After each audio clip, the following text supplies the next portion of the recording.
It's a movement, this is because it's positive, it's good, it's people sharing their experiences, it's people you probably look up to and go, they couldn't have gone through that. It's not the things happening, it's how you get back up on your feet. How do you do that? And they're the things that when I watch people talking about the issues I've had, I go, that's a great idea. I like that. I'm inspired by that. I'm inspired to try and get back up on my feet today. And that's why this is so good. I started going on stage when I was 11. I did my first gig at 11. So by the time I joined, take that at 19, I'd done, I'm guessing, 3,000 gigs.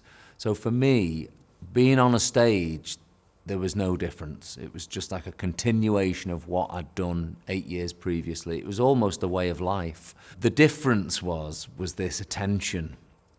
All of a sudden, I was conscious that people were looking at us a lot in a different way than when I used to play in bars and play piano. People would listen. All of a sudden, we were being looked at, and mostly by girls. It was a chaotic time.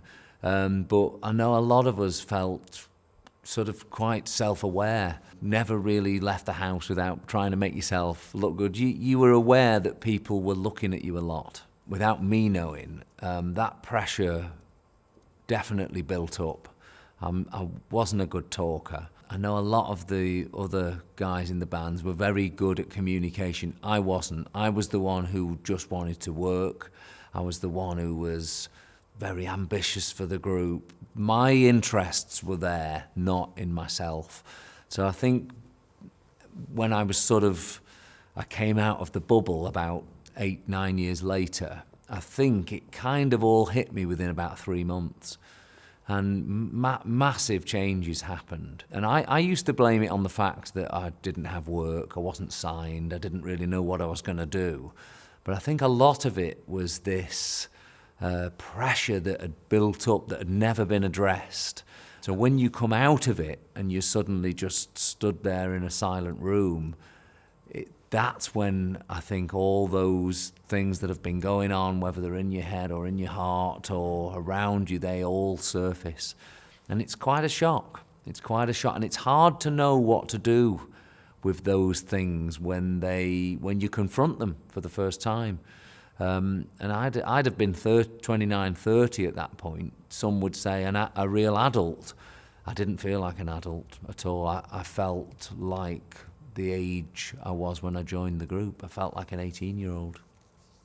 The first signs of that something was wrong for me was the massive weight gain in a very short period of time. And it's a very different thing talking about it now than it was being in it at the time. There was so much I wasn't aware of, I didn't realise, things I was doing to myself that I didn't realise was dangerous and harmful, things you're feeling that you never really got to the bottom of. It was a sign of weakness then to talk about things like this. So for me, they almost were swept under the carpet. There were things that I thought about once everyone else went to bed.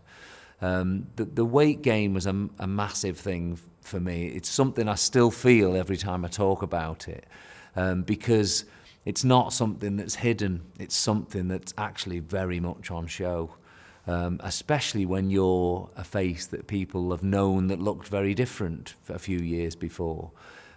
So it's something you carry around with you, and literally carry around with you everywhere. And I can really see how people fall down in that pit and can't get out.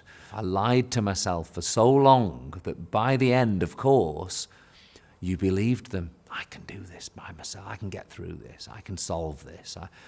It's amazing how much you can convince yourself that these things you're thinking and feeling are right. It's really, the mind is it's really quite a clever thing. Of course, eventually, at some point, you realise this has got to stop. I have to make big changes. I feel in some ways that I've only really addressed a lot of those issues in the last few years. almost 20 years on from then. It's tough, and I think it's also tough as a man. I think back to my childhood. Our house was always full of women, nattering and talking about their problems and all the rest of it. And that was in the 70s.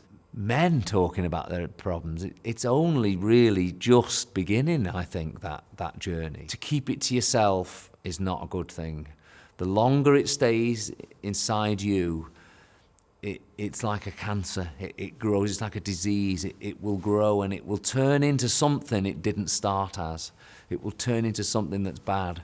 I believe that the strength of just telling someone, not even taking advice, it's powerful. It really is. That little lean on someone just takes the weight off your body for those few seconds. It's a really useful thing, and it's something that, being in a band, I never really put the value into this, but being in a group with other men, other people, and being able to just sit in a van and go, I don't feel great today. Well, it just takes the weight off. I can't recommend it enough.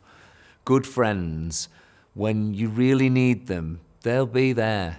And if you're the friend who someone needs, be that person. I'm very proud to be here talking with you today, and I hope if it helps even one person, it's been worth doing it. And the greatest thing about the Be Well Collective is that it's completely free. It's a non-profit organisation. So if anyone feels kind enough to donate, please do.